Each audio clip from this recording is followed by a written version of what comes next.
साथियों जय हिंद। आप देख रहे हैं निडर समाचार। हर खबर जो पहुंचे आप तक।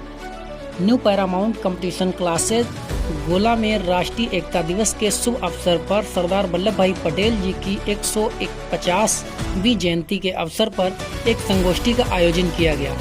सर्वप्रथम सरदार वल्लभ भाई पटेल की प्रतिमा पर माल्यार्पण कर पुष्प अर्पित किए गए।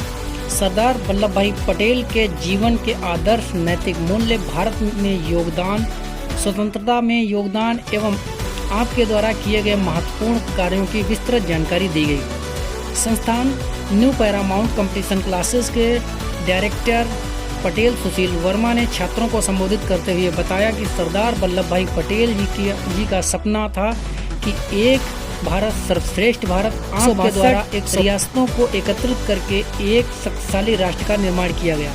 इस अवसर पर न्यू पैरामाउंट कंपटीशन क्लासेस के समस्त शिक्षणगण, विद्यार्थीगण एवं नगर के संभ्रांत लोग उपस्थित रहे। पूरी खबर देखने के लिए बने रहिए हमारे साथ अंत तक। ठीक है, तो यहाँ तो हम तो राज्य की बात कर रहे थे, रियासत में स्टेट होता है, ठीक है।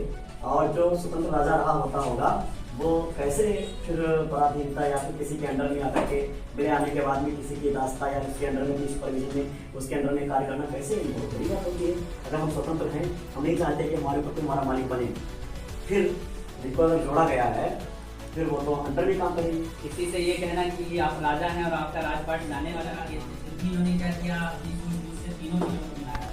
एक था जम्मू कश्मीर, आपको पता होगा कि जम्मू कश्मीर में अधिकतर जनसंख्या कौन सी थी, मुस्लिम, और वहाँ का जो शासक था वो अधिकतर जनसंख्या उस समय मुस्लिम थी और शासक हिंदू था, ठीक है। तो उसको राजपाट चलाने में कठिनाई हो रही थी। उसके बावजूद जो है इन्होंने अपनी सूझबूझ से उसको क्या किया, अपने अंतर्गत शामिल किया। इसके अलावा फिर आपने जूनागढ़ सुना होगा, जूनागढ़ गुजरात में हमने पढ़ा था, याद है। जूनागढ़ में भी यही दिक्कत थी कि वहाँ की जनसंख्या अधिकतम हिंदू थी और वहाँ का शासक क्या था, मुस्लिम था। तो वो चाहता था कि हम पाकिस्तान के साथ मिल जाएं, ठीक है। तो उसको भी इन्होंने अपनी सूझबूझ के साथ जनमत संग्रह कराकर भारत में क्या किया, मिलाया।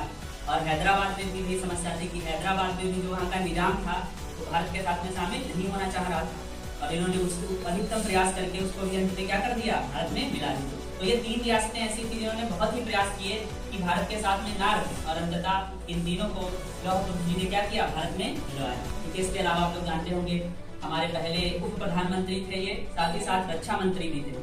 जब पहला इंडिया पाकिस्तान का वॉर हुआ था, जिस समय 1947 की बात है, उस समय ये भारत के क्या थे, रक्षा मंत्री थे, और उन्होंने अहम भूमिका निभाई। समझ में आई बात की? एक बार जोरदार ताली से स्वागत।